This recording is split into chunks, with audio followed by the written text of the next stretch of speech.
नमस्कार दोस्तों, मैं देवेंद्र जाट आपका स्वागत करता हूं द एजुकेशन अड्डा पर। जैसा कि हमारा लास्ट क्लास में जो बात चल रही थी एग्रीकल्चर के ऊपर, कृषि परिचय हमारा जो पहली इकाई है उसका नाम है कृषि परिचय। इसमें हमने काफी सारा कंटेंट जो है पढ़ लिया है। आज हम जहां से हमने कल क्लास छोड़ी थी वहीं से आगे कंटिन्यू रखेंगे। देखते हैं हम। लगभग हमारी जो बात चल रही थी बेटा हरित क्रांति के ऊपर चल रही थी। किसके ऊपर चल रही थी? हरित क्रांति, ग्रीन रेवोल्यूशन के ऊपर हमने क्लास ला जाके छोड़ी थी। अब हम वहीं से कंटिन्यू करेंगे। कहां से? ग्रीन रेवोल्यूशन या हरित क्रांति से हम कंटिन्यू करेंगे बेटा। ठीक है, चलते हैं अपन अपनी क्लास पर जहां पे हमने छोड़ा था।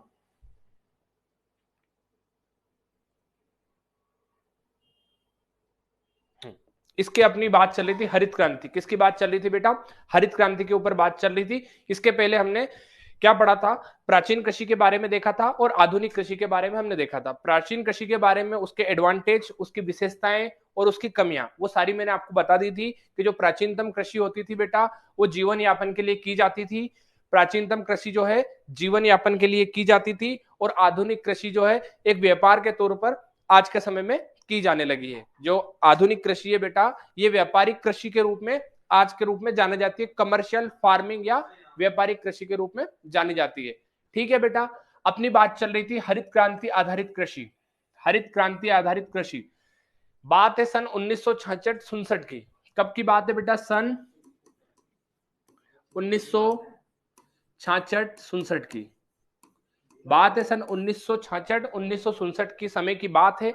उस समय भारत में खाद्यान्न की जो उपलब्धता थी बेटा वो इतनी उपलब्धता नहीं थी कि उस समय की जनसंख्या या उस समय की जनसंख्या का वो भरण पोषण आसानी से कर सके। तो हमारे देश में कुछ ना कुछ ऐसी चीज की या इनोवेशन की आवश्यकता थी, आविष्कार की आवश्यकता थी कि हम उस समय उस सारी जनसंख्याओं को भोजन के रूप में संतुष्ट कर सके।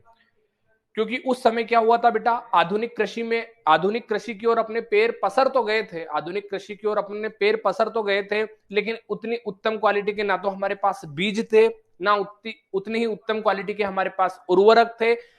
कुछ देसी वेराइटियां थी बेटा। देसी वेराइटियां को अपनी एग्रीकल्चर की भाषा में कहते हैं लैंड रेसिस वेराइटियां।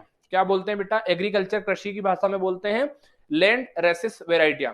लैंड रेसिस वेराइटियां उस समय की थी जो कि बहुत लंबी लंबी वेराइटियां थी, जो कि हल्की सी हवा वगैरह आने से भी वो जमीन पे गिर जाती थी। उनकी लॉगिंग हो जाती थी और क्रॉप लॉगिंग अगर हो जाती, हम भी देखते हैं हमारे खेत में क्या होता है, जब असमय पर बारिश या हवा आती है तब हमारी फसलें भी खेत में क्या लेट जाती है और हमारा कहीं ना कहीं जो उत्पादन होता है बेटा वो कहीं ना कहीं गिर जाता है।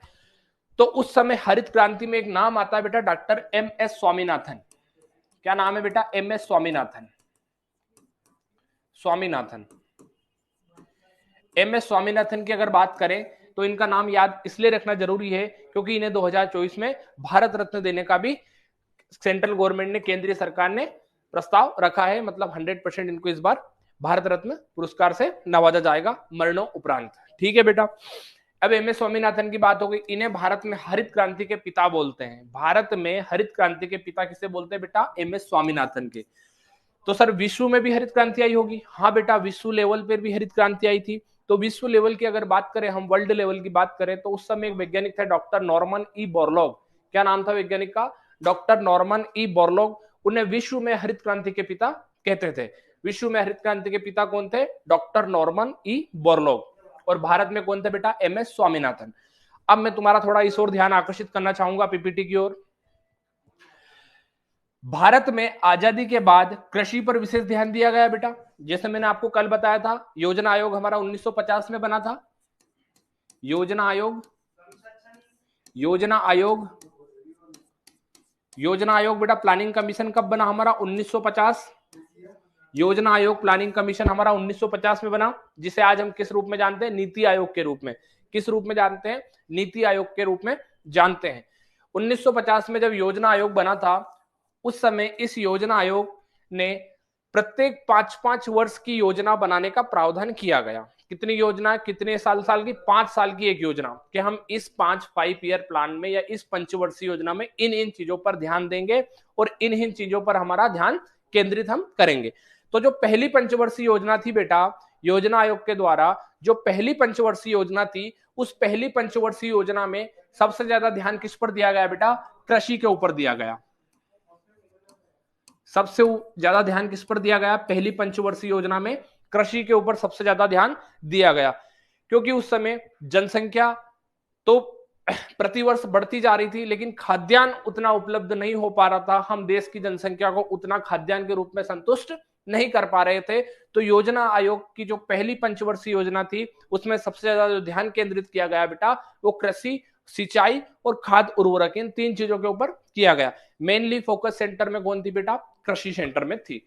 ठीक है, जैसा यहां पर लिखा है, प्रथम पंचवर्षीय योजना में कृषि केंद्र बिंदु में रही, कृषि जो है केंद्र बिंदु में रही, तथा सिंचाई को ध्यान में रखकर कई नदी घाटी परियोजनाएं, जैसे दामोदर घाटी बहुउद्देशीय परियोजनाएं, भारत की सबसे पहली घाटी परियोजना कौन सी थी बेटा? दामोदर घाटी बहुउद्देशीय परियोजना। इसके बाद कोसी नदी घाटी परियोजना, गंडक परियोजना आदि पर काम शुरू हुआ तथा उन्हें पूरा किया गया। आया समझ में? इसके बाद अगले पॉइंट की बात करते हैं हम। देश में खाद के कई कारखाने सार्वजनिक एवं निजी क्षेत्र में खोले गए। कौन से बेटा? खाद या उर्वरक के बहुत सारे कारखाने हमारे देश में प्रथम पंचवर्षीय योजना में खोले गए थे। सिंचाई की व्यवस्था हो गई थी, बीज की व्यवस्था हो गई थी, क्योंकि इस समय क्या हुआ, हम आधुनिक कृषि की ओर हमारे पैर पसारने चालू हुए थे, आधुनिक कृषि की ओर हम बढ़ते चले गए। तो कारखाने खोले गए, सिंचाई की व्यवस्था की गई, बहुत सारी बहुउद्देशीय परियोजनाएं बनाई गई। अगर उर्वरक कारखाने की बात करें बेटा, तो सबसे पहला जो उर्वरक का कारखाना था बेटा, वो कौन सा था? सिंदरी। याद रखना बेटा, सिंदरी पंजाब में, सिंदरी पंजाब में सबसे पहले उर्वरक का कारखाना खोला गया था। सबसे पहले सिंदरी में उर्वरक का पहला और सबसे बड़ा उर्वरक कारखाना खोला गया था। एक चीज और याद रखना बेटा, यहां पर अगर तुम पढ़ रहे हो कि भारत में नाइट्रोजन उर्वरक के कारखाने बहुत सारे हैं। भारत में फास्फोरस जो डीएपी वगैरह बनाते हैं, जैसे नाइट्रोजन हमें यूरिया से मिलती है, तो यूरिया के बहुत सारे कारखाने भारत में हैं। यूरिया के बहुत सारे कारखाने भारत में हैं। डीएपी जिससे हमें फास्फोरस मिलता है बेटा, डीएपी जिससे हमें फास्फोरस मिलता है, वो फास्फोरस के कारखाने बहुत सारे हैं। लेकिन हमारे देश में पोटेशियम से रिलेटेड कोई भी कारखाना नहीं है। हमारे देश में पोटेशियम से संबंधित कोई भी उर्वरक कारखाना हमारे देश में नहीं है। किससे संबंधित बेटा? पोटेशियम से संबंधित। पोटेशियम से संबंधित कि सर पोटेशियम में एक दो हमें नाम बता दो कौन सा उर्वरक होता है। तो आपने एक नाम सुना होगा बेटा, एमओपी। क्या है बेटा? एमओपी, जिसे बोलते हैं म्यूरेट ऑफ पोटास। क्या बोलते हैं बेटा? Muriate of potash. Muriate of potash में बेटा 60% पोटेशियम होता है। कितना परसेंट बेटा? 60% पोटेशियम म्यूरेट ऑफ पोटास में होता है। लेकिन हमारे देश में पोटेशियम से संबंधित कोई भी कारखाना नहीं है। हम पूर्ण तरह दूसरों देश से आयात करते हैं। हम पोटास उर्वरक है पूर्णतः दूसरे देशों से आयात का काम करते हैं। हम आयातित करते हैं पोटेशियम का कारखाना, क्योंकि हमारे देश में कोई भी पोटेशियम का कारखाना नहीं है।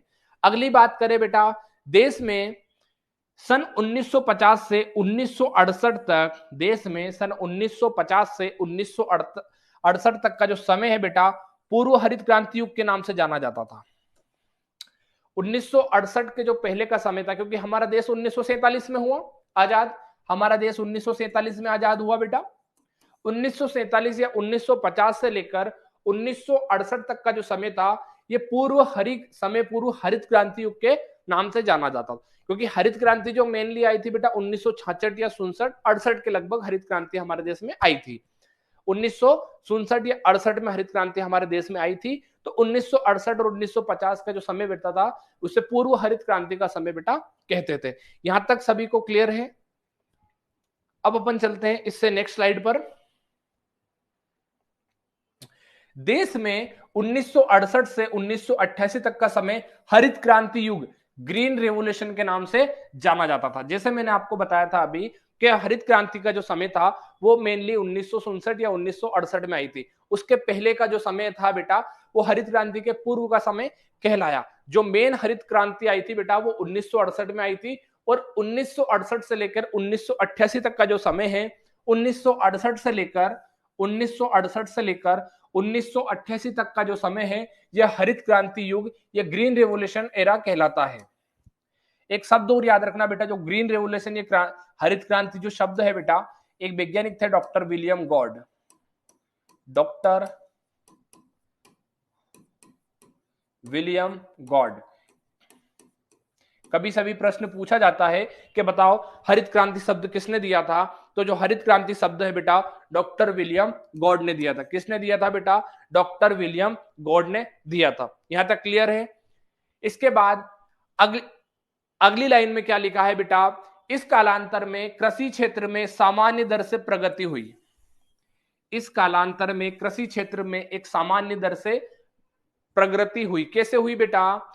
1968 की बात है। सन 1966-67 की अगर हम बात करें, उस समय डॉक्टर एमएस स्वामीनाथन, उन्होंने देखा कि हमारे देश की जो वेराइटियां हैं बेटा, ये बहुत बहुत लंबी वेराइटियां हैं, आसानी से हवा पानी आने से गिर जाती थी, तो प्रोडक्शन हमारा कम होता था।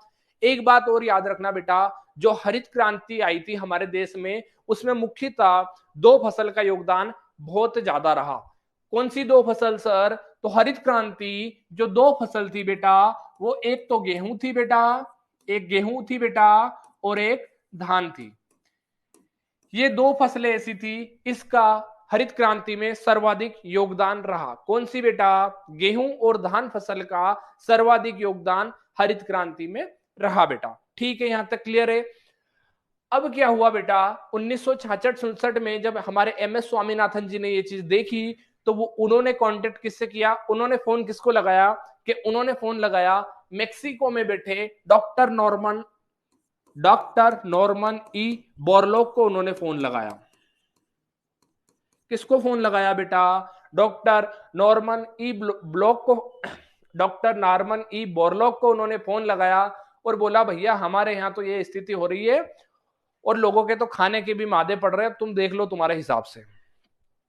तो भैया डॉक्टर नॉर्मन ई बोरलॉग ने सोचा कि यार भाई साहब का फोन आया तो हमें इनकी मदद तो करनी पड़ेगी। फिर एम एस स्वामीनाथन उनके यहाँ गए भैया। कहां पर? मेक्सिको। ये कहां पर रहते थे बेटा? मेक्सिको रहते थे। और मेक्सिको से तुम्हें याद आना चाहिए कि मेक्सिको में सिमटी का मुख्यालय। किसका बेटा? सिमटी का मुख्यालय है। इसका मुख्यालय सिमटी का मुख्यालय है, जहां पर गेहूं, धान और मक्का पर अनुसंधान होता है। इन फसलों पर वहां पर अनुसंधान होता है। तो गेहूं पर भी अनुसंधान था, सिमटी मेक्सिको में गेहूं पर भी अनुसंधान होता था। तो भैया एम एस स्वामीनाथन वहां पर गए, वहां का सारा स्ट्रक्चर देखा कि आपके यहाँ तो छोटी छोटी वेराइटियां हैं, कम कम हाइट की वेराइटियां हैं, इनका उत्पादन भी बहुत अच्छा है और ये हवा पानी से गिरती भी नहीं है, तो आपका प्रोडक्शन भी कम नहीं होता है।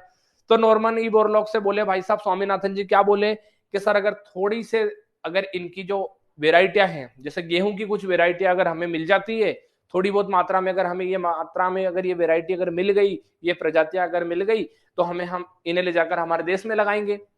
क्या बोला कि अगर ये वेराइटी मिल गई तो इन्हें हम हमारे देश में जाकर इनका उत्पादन करेंगे। नॉर्मन ई बोरलॉग ने बोला ठीक है भैया ले जाओ तुम हमारे यहाँ से वेराइटी। तो एम एस स्वामीनाथन उस समय कुछ वेराइटियां हमारे देश में लेके आए, जैसे गेहूं की कल्याण सोना है, सोनालिका है, लरमा रोजा है, छोटी लरमा है। इस प्रकार की वेराइटियों को मेक्सिको से लेके आए कुछ मात्रा में और उनका उत्पादन हमारे देश में चालू करा। और उनका उत्पादन कहाँ करा बेटा? क्योंकि सबसे अच्छी जो जमीन मानी जाती थी उस टाइम पर, वो मानी जाती थी हरियाणा पंजाब की, क्योंकि पर्याप्त मात्रा में सिंचाई जल वहां पर उपलब्ध है हरियाणा और पंजाब में। क्यों? क्योंकि वहां पर पर्याप्त मात्रा में सिंचाई जल उपलब्ध था, क्योंकि बहुत सारी नहरें वगैरह वहां पर पर्याप्त मात्रा में पाई जाती थी। तो सबसे पहले हरित क्रांति का जो प्रभाव देखा गया वो कौन सी फसल पर देखा गया? ये अगर आपसे पूछे तो गेहूं और चने। और राज्य अगर आपसे पूछे कि कौन से राज्य में हरित क्रांति का सबसे पहला प्रभाव देखा गया, तो कहां देखा गया बेटा? हरियाणा और पंजाब में। अगर आपसे लघु उत्तरी प्रश्न या दीर्घ उत्तरी प्रश्न में हरित क्रांति के बारे में पूछे, तो बेटा जितना तो ये लिखा आप ये लिख सकते हो, और जितना मैं आपको एक्स्ट्रा चीजें दे रहा हूं वो भी आप एक्स्ट्रा चीजें अपने नोट में साथ साथ में लिखते चले।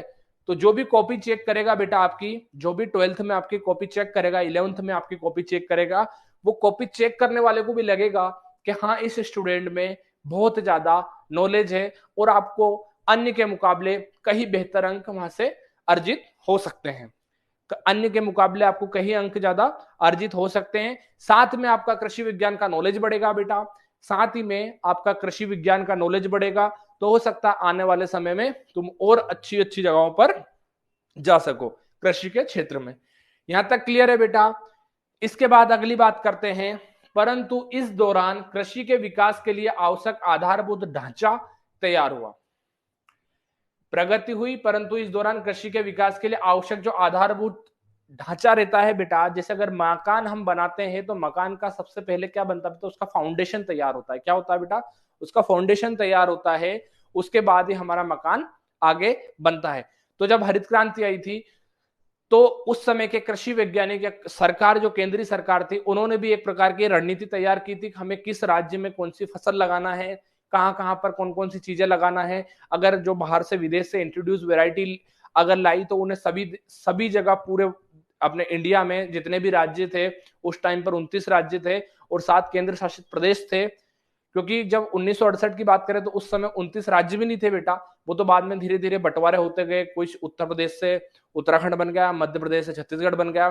तो उस समय जितने भी राज्य थे, सभी राज्यों में जो बाहर से आयातित वेराइटियां थी बेटा, उनको देश के सभी अभी कोनों में पहुंचाया और उनका वहां पर उत्पादन किया। और इसके बाद उन्होंने परीक्षण किया कि कौन सी फसल या कौन सी वेराइटी एक निश्चित क्षेत्र में अपना अच्छा उत्पादन दे रही है। तो ये होती है बेटा एक आधारभूत ढांचा या उस समय की रणनीति। आया बेटा समझ में? इसके बाद बात करें, भारत में हरित क्रांति का जो दौर था 1965-66 से शुरू हुआ। अभी मैंने आपको बता दिया था, इसके पहले वाली स्लाइड में अच्छे से मैंने आपको बताया था। यहां तक क्लियर है बेटा आपको? अगली बात करें, इसे हरित क्रांति इसलिए कहते हैं क्योंकि इसके फलस्वरूप कृषि क्षेत्र में आशातीत प्रगति हुई तथा इसने जीविकोपार्जन कृषि को सघन कृषि में परिवर्तित किया। अरे क्या लिखा बेटा? जो हमने सोचा था, जो हम आशा करते थे कि इतना उत्पादन होगा, लेकिन हमारा आशातीत, जितना हमने सोचा था उससे ज्यादा कहीं ज्यादा प्रोडक्शन हुआ। जितना हमने सोचा था उससे कहीं ज्यादा अधिक प्रोडक्शन हुआ। इसलिए हरित क्रांति के बाद हमारे देश की जो कृषि थी उसमें अभूतपूर्व परिवर्तन हमें देखने को मिला। अभूतपूर्व हमें परिवर्तन देखने को मिला।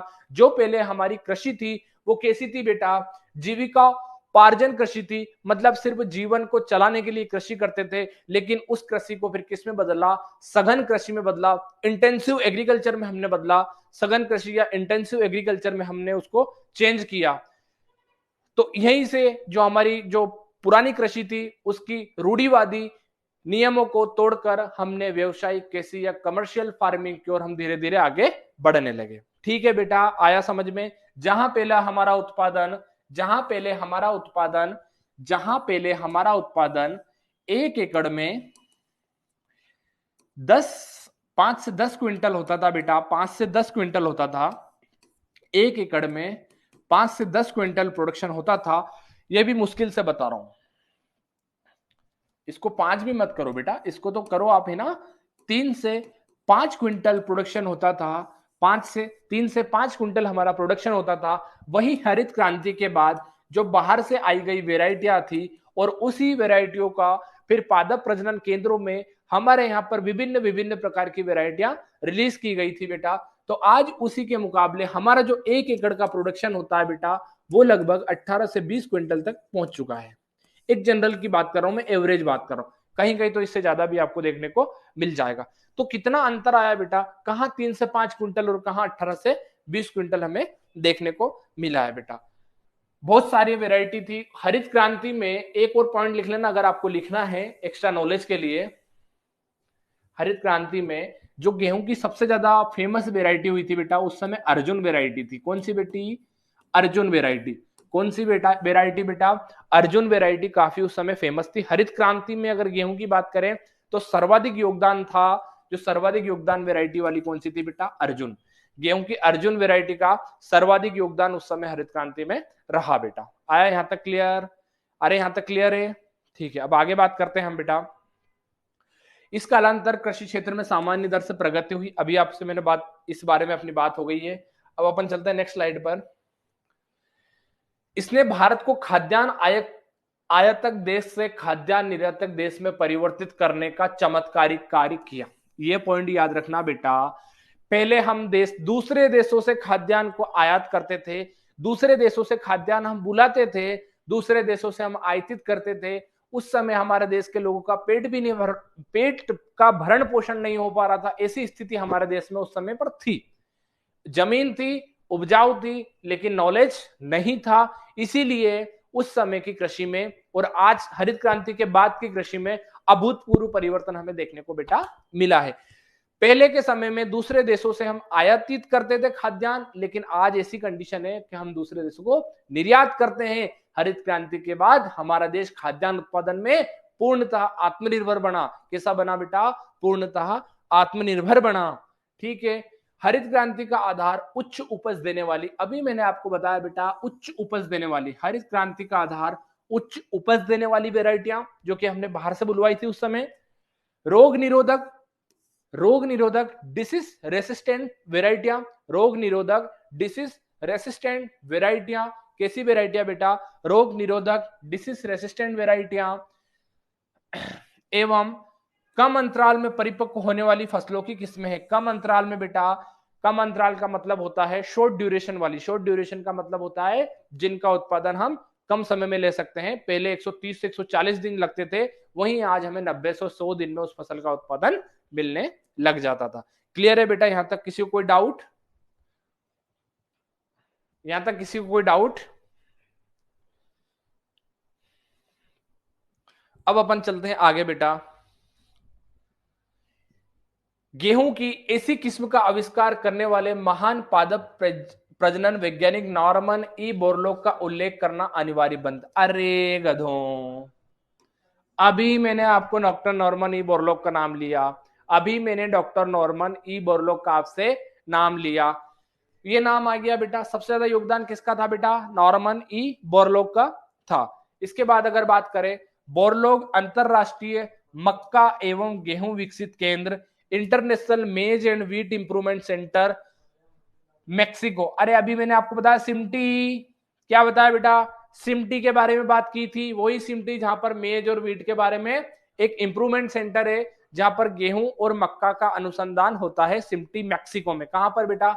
सिमटी मैक्सिको में। वहां पर गेहूं और मक्का के ऊपर कार्य होता है बेटा।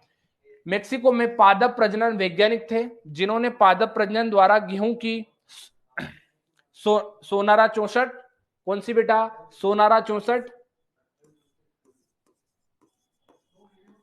सोनारा 64 नामक बोनी किस्म का आविष्कार किया, जो उच्च उत्पादक क्षमता, रोग निरोधक, जल जमाव, रोग रोधक गुणों वाली किस्म थी। मतलब इन्होंने ऐसी किस्म का बेटा उस समय पर विकास किया था, सोनारा 64। और जब सोनारा 64 आई तो उसी सोनारा 64 से हमारे यहाँ पर सोनालिका, लरमा रोजो, ये विभिन्न विभिन्न वेराइटियां हमारे यहाँ पर उससे निकाली गई थी क्रॉस करवाकर। ये क्रॉस करवाने का जो काम होता है बेटा, ये सभी जगह अनुसंधान केंद्र होते हैं, पादप प्रजनन होते हैं, जो कृषि विज्ञान केंद्र होते हैं हर जिला में, हर जगह पर कृषि विश्वविद्यालय होते हैं, कृषि कॉलेज होते हैं, ये उनका काम होता है। आपने सुना होगा, जैसे अगर मैं इंदौर की बात करूं तो हमारे यहाँ पर इंदौर में कॉलेज ऑफ एग्रीकल्चर इंदौर और एग्रीकल्चर कॉलेज इंदौर के जस्ट बगल में IRI Indian agriculture research institute का जो क्षेत्रीय कार्यालय है मध्य प्रदेश का, वो भी इंदौर में है। और अगर मैं इंदौर की बात करूं तो सोयाबीन अनुसंधान संस्थान, जो भारतीय सोयाबीन अनुसंधान संस्थान है, वो भी हमारे इंदौर में है। और इंदौर में सोयाबीन की हर साल प्रति वर्ष अच्छी से अच्छी किस्मों का विकास होता है, जो अच्छी गुणवत्ता वाली होती है, जो रोग निरोधक होती है, उच्च उत्पादकता वाली होती है, वाटर स्ट्रेस वाली होती है, मतलब अगर वहां जल जमाव भी होता है तो उनको नुकसान नहीं होता। इस प्रकार की वेराइटियां यहाँ पर आज भी हमारे यहाँ पर सोयाबीन अनुसंधान संस्थान लगाता है। तो विभिन्न जो क्षेत्रीय कार्यालय होते हैं वो भी इस प्रकार के कार्य करते हैं, नई नई वेराइटियां लाते हैं, नई नई वेराइटियों का विकास करते हैं। यहाँ तक क्लियर है बेटा? यहाँ तक क्लियर है? अब अपन बात करते हैं नेक्स्ट पॉइंट की। इस महान कार्य के लिए बोरलॉग को 1970 में, इस महान कार्य करने के लिए नॉर्मन बोरलॉग को 1970 में किससे बेटा? 1970 में नोबेल का शांति पुरस्कार मिला था। किसका मिला था बेटा? नोबेल का शांति पुरस्कार मिला था डॉक्टर नॉर्मन ई बोरलॉग को 1970 में।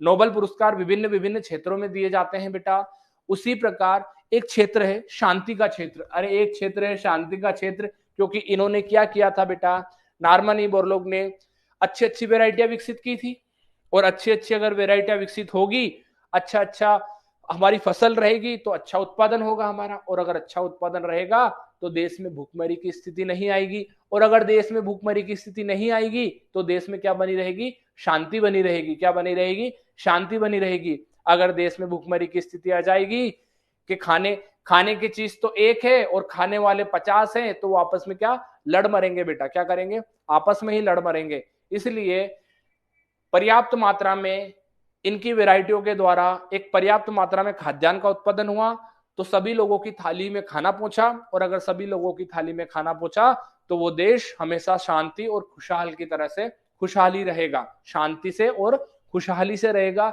इसीलिए सभी जगह इन्होंने शांति स्थापित करी। अपनी कृषि के क्षेत्र में पहला जो नोबेल पुरस्कार था वो नॉर्मन ई बोरलॉग को मिला था शांति के रूप में, शांति पुरस्कार।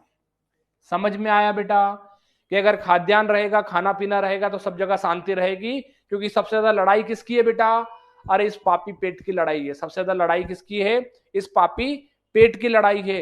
और अगर पापी पेट को रेगुलर खाना वगैरह, घर में शांति रहे, खाना मिलता रहे, तो शांति सब जगह रहेगी। इसीलिए डॉक्टर नॉर्मन ई बोरलॉग ने पूरी दुनिया का पेट भरने का काम किया, पूरी दुनिया में शांति स्थापित करने का काम किया। इसीलिए 1970 में डॉक्टर नॉर्मन ई बोरलॉग को शांति पुरस्कार दिया गया। ठीक है बेटा, क्लियर है यहां तक। इसके बारे में बात करते हैं। इन्हें हरित क्रांति का जनक या फादर ऑफ ग्रीन रेवोल्यूशन कहते हैं बेटा। इन्हें क्या बोला गया, फादर ऑफ ग्रीन रेवोल्यूशन कहला है, फादर ऑफ ग्रीन रेवोल्यूशन, जो कि मैंने आपको क्लास के प्रारंभ में ही बता दिया था कि अगर विश्व की बात करें कि विश्व में हरित क्रांति के पिता कौन है, तो डॉक्टर नॉर्मन ई बोरलॉग। इसके बाद 1965-66 में सोनारा 64 तथा भारत में विकसित गेहूं की किस्में जैसे सोनालिका, कल्याण सोना तथा कुछ अन्य के प्रयोग से गेहूं उत्पादन में आशातीत उछाल आया। जैसे मैंने आपको क्लास के प्रारंभ में ही बताया था बेटा, सोनारा 64 और भारत की कुछ विकसित किस्में जैसे सोनालिका हो गया, कल्याण सोना हो गया, सोनालिका हो गया और कल्याण सोना हो गया बेटा, के प्रयोग से गेहूं के जो उत्पादन में कैसी वृद्धि हुई बेटा, आशातीत, जितनी आशा की थी उससे कहीं ज्यादा उत्पादन हमें अपने को देखने को मिला था। यहां तक क्लियर है बेटा। गेहूं की भारतीय किस्मों को विकसित करने तथा भारत में हरित क्रांति लाने में डॉक्टर एम एस स्वामीनाथन, क्या नाम है बेटा, doctor M S Swaminathan, doctor M S Swaminathan का योगदान अहम है। भारत की बात करें तो भारत में हरित क्रांति का श्रेय किसको जाता है बेटा, डॉक्टर एम एस स्वामीनाथन को। इसी प्रकार धान के क्षेत्र में भी उच्च उत्पादक क्षमता वाली किस्मों का विकास हुआ। जैसे गेहूं में विकास हुआ ना बेटा, ऐसे ही धान में विकास हुआ, क्योंकि हरित क्रांति के समय कितनी फसल का योगदान सबसे ज्यादा रहा, 2 फसल का, गेहूं का और धान का, गेहूं का और धान का। ठीक है बेटा। इसके बाद अंतरराष्ट्रीय धान अनुसंधान संस्थान, अंतरराष्ट्रीय धान अनुसंधान जो फिलीपींस में ना है बेटा, अब फिलीपींस में नहीं है, ये कहां पर है, फिलीपींस में तो है, लेकिन फिलीपींस में तो है, लेकिन फिलीपींस की भी एक जगह है बेटा, लॉस बेनोस।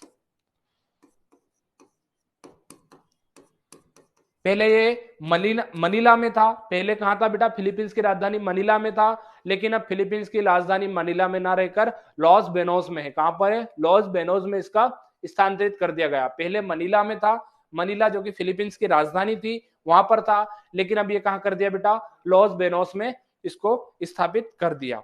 ठीक है बेटा। कौन सी विकसित वैरायटी की गई थी बेटा, IR8, क्या कौन सी वैरायटी, IR8, कौन सी वैरायटी बेटा, IR8। इस IR8 के बारे में याद रखना बेटा, इस IR8 किस्म को विश्व की जादुई किस्म कहते हैं। किसको बेटा, इस IR8 को विश्व की जादुई किस्म कहते हैं बेटा, विश्व की जादुई किस्म कहते हैं। किसको कहते हैं बेटा विश्व की जादुई किस्म, तो सर विश्व की जादुई किस्म कहते हैं IR8 को। किसको कहते हैं बेटा, विश्व की जादुई किस्म IR8 को कहते हैं। यहां तक क्लियर हुआ सबको। तथा भारत में विकसित पद्मा तथा जया आदि किस्मों का हरित क्रांति में मुख्यतः योगदान रहा। अब यहां शब्द आता है बेटा पद्मा और जया, पद्मा और जया ये लड़कियों के नाम नहीं है, किसके नाम है, धान की किस्मों के नाम है। तो जो बेटा जिस प्रकार IR8 को विश्व की जादुई किस्म कहते हैं बेटा, उसी प्रकार जया किस्म को उसी प्रकार जया किस्म को भारत की जादुई धान बोलते हैं, भारत की जादुई किस्म कहते हैं, भारत की जादुई किस्म कहते हैं, भारत की जादुई किस्म से कहते हैं। ये बात अपनी इतनी हो चुकी है यहां तक सभी को क्लियर है? यहां तक सभी को क्लियर है? अब हम इससे अगले वाली क्लास में जो इतना हरित क्रांति के बारे में रह गया है उसके बारे में बात करेंगे। तो जितना आज मैंने पढ़ाया है वो सारे आप नोट डाउन करते रहें। बहुत अच्छी अच्छी जानकारी आपने को यहाँ पर पढ़ने के साथ साथ बहुत अच्छा नॉलेज अपने कृषि से संबंधित आपने को देखने को मिलेगा। मिलते हैं कल, तब तक के लिए बाय। जय हिंद, जय भारत, जय कृषि, जय विज्ञान।